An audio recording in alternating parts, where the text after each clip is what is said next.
reason we kind of shifted towards that is it has been a bit of a journey for our school. I came on at a very lucky point, but it was all to do with basically differentiating the student-driven work. And hopefully, you've seen the wonders of Google. The wonders of Google allow us, for our key wins, is basically to create student engagement. And that's why we love using Google. It creates student engagement, and it also allows us to collaborate really well on shared documents, and it works. And basically, ultimately, the reason we chose Google is it basically simply works, and we don't have issues with going across.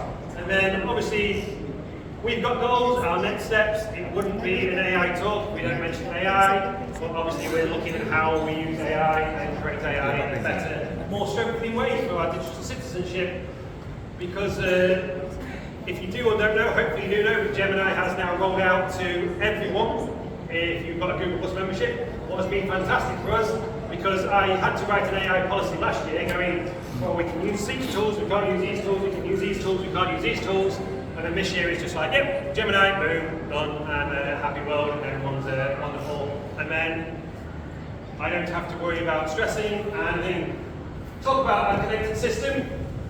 If you are interested in systems, please speak to TARP. We have got a massively connected system now that allows us to push things across into Google. We have our MIS is iSounds. iSounds, I don't know if you're familiar with iSounds, it basically stores all your registry data and gives you timetables and does our reports for us. But the wonders of using a GCDS server, so our guitar keeps nodding at me, we basically push everything across into Google. So basically, if you go to any of our students, they have their timetable in their Google Calendar. If you go to any teacher, they have their timetable in their Google Calendar. We create the Google Classrooms from their timetables based in iSounds. We push it all through this wonderful program called Salamander. Haven't heard of that, it's a great tool. Well, it basically pushes it all across into our Google Suites. So basically we have two mirrors, so the children never need to go anywhere else while going into Google. And we have our Google Calendars there, we have our Google Classrooms all pre-set up for the staff, students, and then therefore it saves us a lot of time and hassle, and we don't put any onus. We try to take all the onus off the teachers, so the teachers can do the learning. So that's the important thing. And then a lot of us are asked about devices. We are very privileged. I understand about that in our device policy.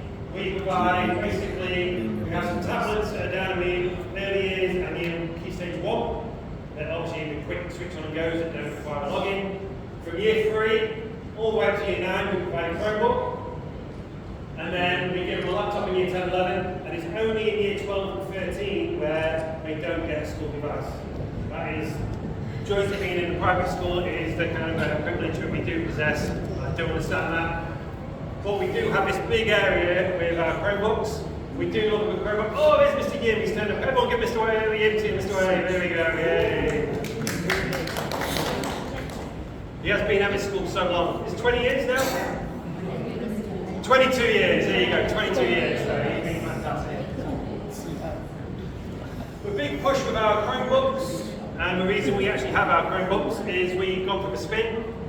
It's because we have foldable ones, and therefore we can have writing devices. We've got a lot of evidence that basically using a writing tool is still important. So we basically go for the Chromebook spins. We have now got to 100% use of touchscreen Chromebook spins because we do expect all the students and teachers to use them as a note-taking device with a pen. And that's a really big push in our school, is to basically make sure that they have got, there is no barrier to learning. And again, it's all about there's no barriers to learning, so making sure that we have, even if we want to use a pen, we can use a pen. If we want to type, we can use a type. If they want to be able to basically turn it into a device that is a camera, we can turn it into a camera. It's basically trying to get these restrictions away from people. Anyway, and on that, I mean, like, who's come across class tools yet? Some of us. I mean, this has revolutionised ourselves over the summer holidays. Class tools is rolled out to Chromebooks. So it just means that anyone from year 3 to year 9, we can now control devices using a Chromebook. We basically take them all over and control them. It's changed our management system. And me and Miss Haley have been spending our time, literally in this term, trying to teach everyone how to use class tools. And I'm now having to question whether I have to buy a Chromebook for every single teacher. And I blame Google. That one book is part of our rolling out program, and we do love the ability to do that. And then I did mention it earlier, but obviously Gemini has gone to everyone, and the reason we love it is basically because data protection and safety. And I have to obviously, when managing a system this big, I spend a lot of time, and a lot of kids try to get around it. That's just common nature.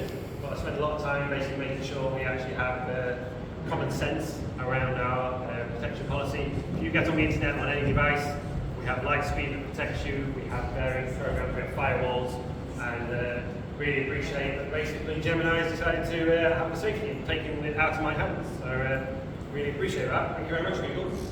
Alright, some things I just wanted to go through what we're trying to push at the moment, and hopefully it's beneficial to you guys, and we'll hopefully have some sharing. Me and Haley are going to do a little tag team about some wonderful tools. Hopefully you guys know about it, but I just want to give you some practical examples, kind of gems in Gemini. We have seen a big uptake with using gems, especially with our Year 13 classes. So Will Holt, I don't know if some of you would have visited Will Holt on the ground floor of D Block. He's been using it to basically get the students to create their own study guides and get them to actually basically program them themselves, and then we can share them gems on. He's done some fantastic work with being able to actually kind of put in all their syllabus, create a gem, and then share it around the class, and that's where he has done some fantastic work with gems. And then, who doesn't love Notebook LM? I mean, this again has gone to all our students. One surprising thing that we've seen Notebook LM take over is PE. Surprisingly, PE, because of their syllabus, and because of the way they build it into a very practical subject, they didn't think that actually using AI and the tools that were provided actually being very good. But what they found amazingly well is Notebook LM and being able to dump in the syllabus of a PE curriculum, and then you can actually interrogate and use the PE curriculum to create podcasts and verbal stuff that is obviously a lot more applicable to a PE curriculum. It is a kind of a wonderful tool that hopefully you all enjoy. And then, you've heard enough of my voice, I'm going to do that here now, because this is my wonderful EdTech coach who's going to do it. Can you hear me okay, or do I need the mic? No. Okay? Great, because I'm not very good at multitasking, and I'll probably start talking into this. Okay, so some of the tools that we are loving in this school, especially teachers, but this one in particular is the Gemini integration into Google Classroom. This has been a bit of a game changer, and it's still very new, and we're all getting used to it, but it's absolutely amazing. The ready-made prompts within Google Classroom, teachers are really making the most of these and actually learning about them because they are so new. The main thing that's happening is it's helping teachers save a lot of time. They no longer need to go outside of Google Classroom. They can stay in Google Classroom and do all of their AI stuff. They can create all of these different things all within Google Classroom, which is saving them time having to go somewhere else and do it in any other AI platform. And they can really quickly generate content and resources to support their lessons and their students. I'll give you an example. So our lovely librarians, who you might have seen, they're just opposite us in the other room. Miss Angela has been using it to generate a quiz. So this has been one of the big ones that teachers are loving in our school. So it's really quick. It lets her generate a quiz directly in Google Classroom, puts it in a Google form, and again, it helps her save time, so more time is spent with the students, giving them feedback. Here's an example of how Miss Angela is using it. So she's generated a quiz by putting in all of the information that she has, so target year, for number of questions, and the topic she put in was the difference between fiction and non-fiction. Then the brilliant thing about Gemini is it creates the learning objectives, which she can then change if she wants, chooses the types of questions, generates, and then it's done, all within Google Classroom. And yeah, she's really enjoying it and how quick and easy it is to use. Not just for her, but then for the students who actually go in and do the quiz. So as you can see, now that they're able to generate quizzes really quickly using Gemini in Google Classroom, the library teachers are using formative assessment more consistently across all of their classes. You can see here, this is just one screenshot that I took out of one of their classes where they are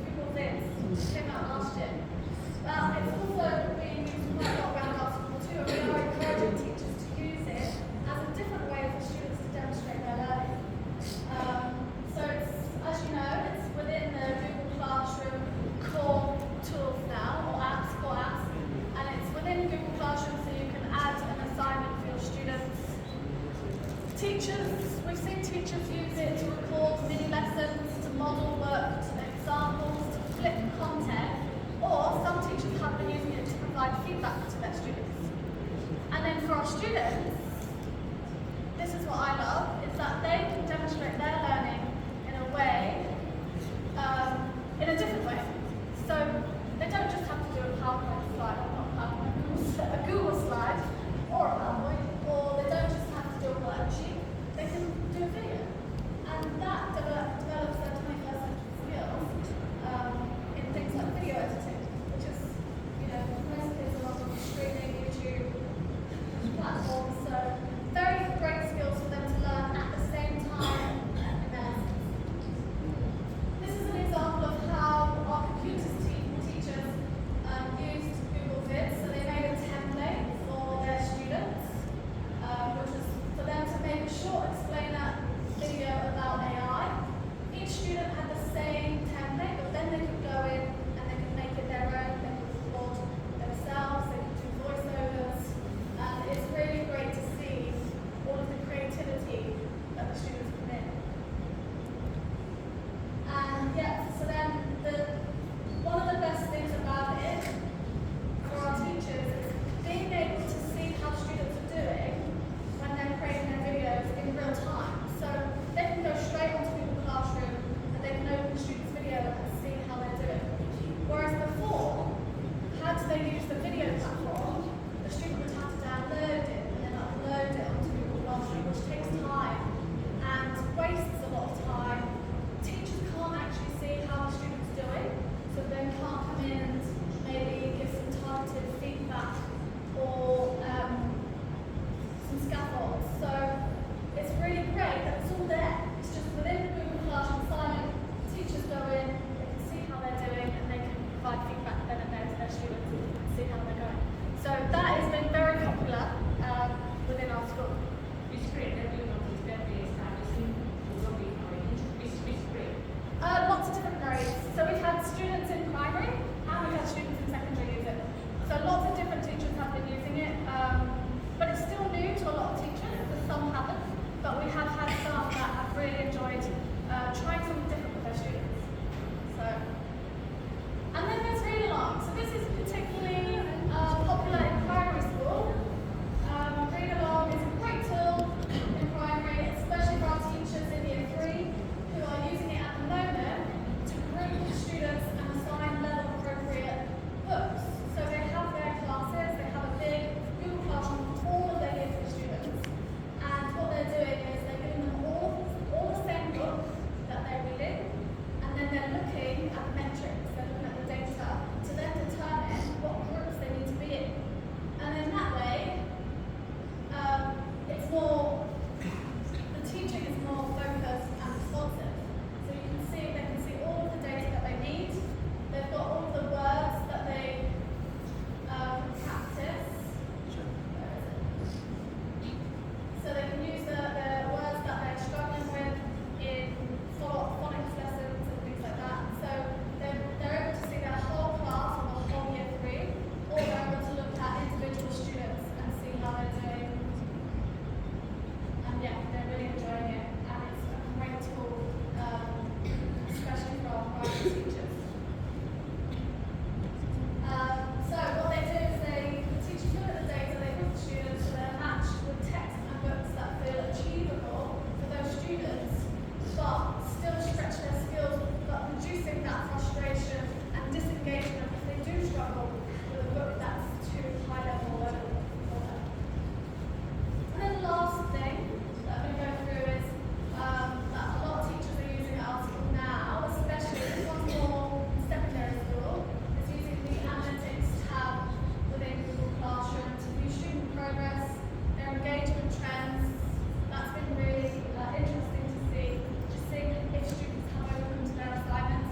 Hey.